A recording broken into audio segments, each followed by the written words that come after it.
A Terra é um oásis raro, um planeta azul flutuando no vasto universo, onde as condições para a vida são incrivelmente especiais e frágeis. Nosso mundo é mantido aquecido por uma fina camada de gases atmosféricos, que envolve a Terra como um cobertor protetor. Este fenômeno é conhecido como efeito estufa. A luz solar atravessa a atmosfera, aquece a superfície do planeta, e gases como o dióxido de carbono, metano e vapor d'água retêm parte desse calor, impedindo que ele escape de volta para o espaço. Sem esse efeito natural, a Terra seria um deserto congelado, incapaz de sustentar a vida como conhecemos.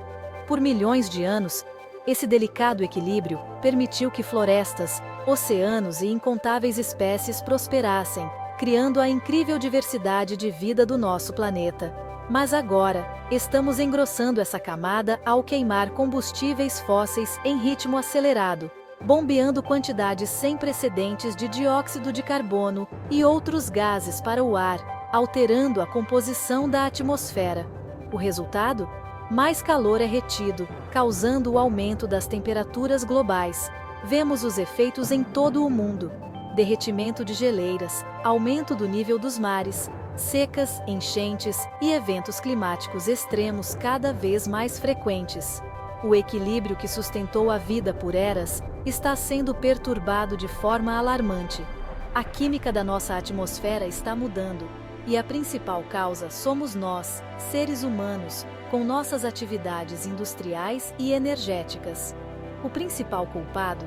Os combustíveis que queimamos para obter energia, como carvão, petróleo e gás natural, que liberam grandes volumes de gases poluentes. Nossa história começa com a química da combustão, um processo aparentemente simples, mas com consequências profundas. O que realmente acontece quando ateamos fogo ao combustível?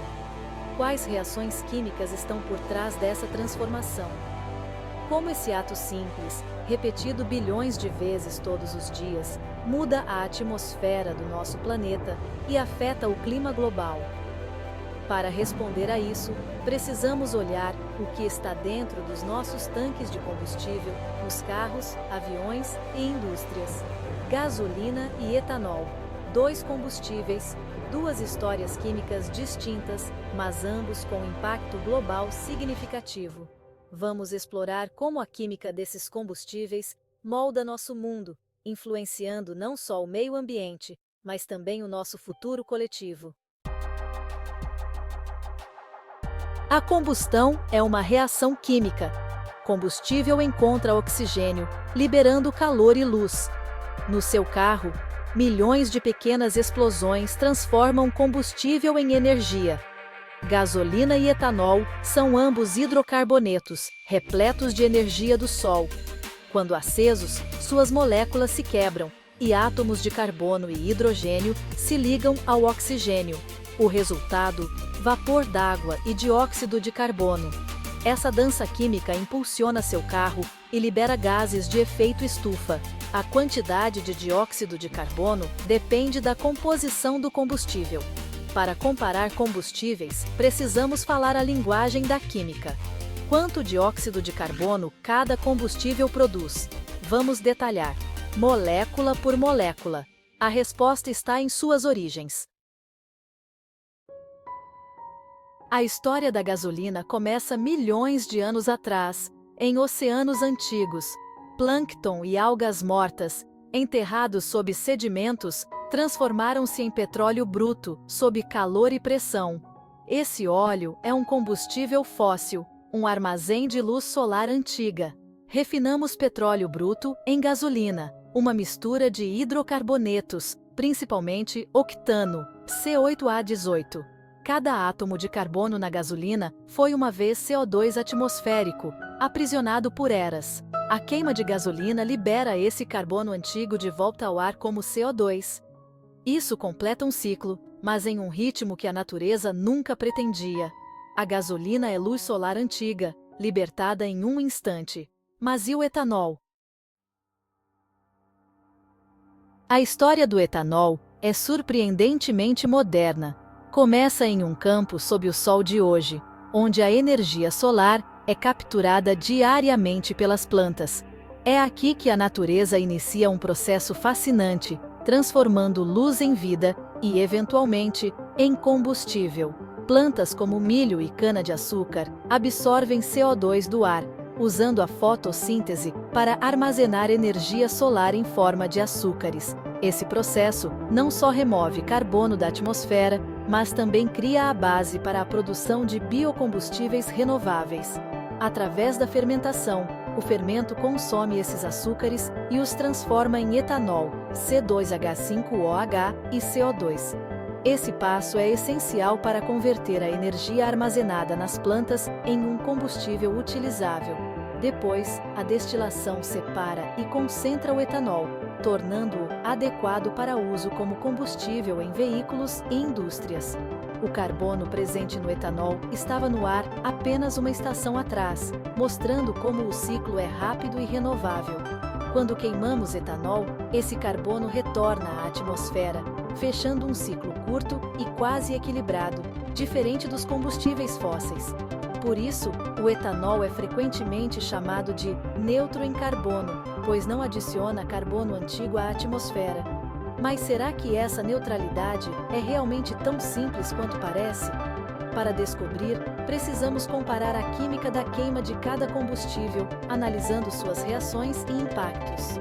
Quanto CO2 cada um libera durante a combustão? Vamos montar as equações e analisar os resultados. No final, os números e dados científicos contarão a verdadeira história por trás do etanol. Hora de um confronto químico. Gasolina versus etanol.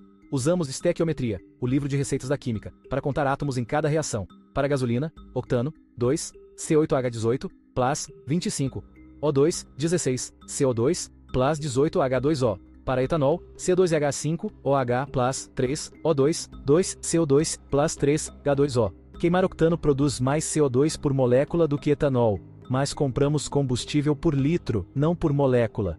Para comparar de forma justa, devemos calcular o CO2 produzido por litro de cada combustível. Vamos fazer as contas. Quanto CO2 vem de 1 litro de gasolina? Quanto de 1 litro de etanol? Os resultados podem surpreender você. Comece com 1 litro de gasolina, cerca de 0,75 kg. A massa molar do octano é 114,26 graus/mol. Isso dá 6,56 moles de octano por litro. Cada mol de octano produz 8 moles de CO2. Multiplique 6,56 × 8, 52,48 moles de CO2. A massa molar do CO2 é 44,001 g/mol, 52,48 moles, x 44,01 g. 2.309,6 gramas, ou cerca de 2,31 kg de CO2 por litro. Cada litro de gasolina queimado libera mais de 2 kg de CO2. Agora, vamos ver como o etanol se compara. 1 litro de etanol pesa cerca de 0,789 kg. A massa molar do etanol é 46,08 mol, então 17,12 moles por litro. Cada mol de etanol produz 2 moles de CO2, 17,12 30 carfonose e 24 moles de CO2, 34,24 moles, 44,01 gax no 15,6,9 gramas, ou cerca de 1,51 kg de CO2 por litro. O etanol libera cerca de 35% menos CO2 por litro do que a gasolina. Mas a história não termina no escapamento. Vamos olhar para o quadro geral. Os números são claros. O etanol emite consideravelmente menos CO2 por litro do que a gasolina, tornando-se uma alternativa mais sustentável para quem busca reduzir o impacto ambiental do transporte. Para cada litro consumido, a gasolina libera cerca de 2,31 kg de CO2 na atmosfera. Já o etanol, apenas 1,51 kg. Essa diferença pode parecer pequena em uma única viagem, mas, multiplicada por milhões de veículos, representa uma redução significativa nas emissões totais.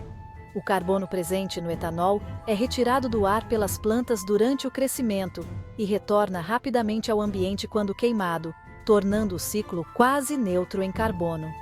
Isso significa que o etanol contribui menos para o acúmulo de CO2 na atmosfera. Em contraste, a gasolina libera carbono que estava armazenado há milhões de anos no subsolo, adicionando CO2 novo e agravando o efeito estufa. No entanto, a produção no mundo real faz diferença. Não basta olhar apenas para a queima do combustível. Cultivar, colher e processar culturas para produzir etanol consome energia.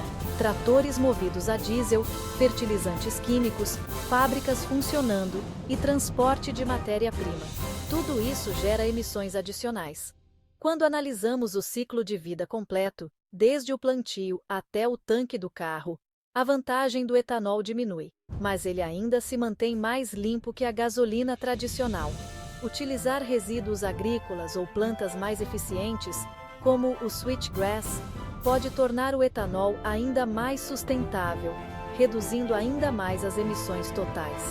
A ciência e a química nos ajudam a entender essas diferenças, mas a história completa é cheia de nuances e depende de muitos fatores. Cada etapa, do campo ao tanque de combustível, influencia o impacto ambiental real de cada litro consumido. O combustível mais limpo é aquele com a menor pegada total de carbono. Nossas escolhas diárias, por menores que pareçam, fazem diferença no futuro do planeta. O futuro está em nossas mãos. Ao escolhermos combustíveis mais limpos, ajudamos a construir um mundo mais sustentável para todos. Somos a primeira espécie a entender e mudar o delicado equilíbrio da Terra. A história do combustível é sobre química, mas também sobre responsabilidade. Cada tanque cheio molda o futuro da nossa atmosfera. O conhecimento nos capacita a escolher com sabedoria e a exigir energia mais limpa. A busca por combustíveis limpos continua. Solar, eólica, biocombustíveis avançados, veículos elétricos. Cada tecnologia tem suas próprias promessas e desafios. Nossa engenhosidade decidirá o futuro do nosso planeta. A Terra é rara e preciosa. Protegê-la é nosso dever cósmico. Mesmo pequenas escolhas se propagam. Nossas ações hoje moldam o mundo de amanhã. O poder está em suas mãos.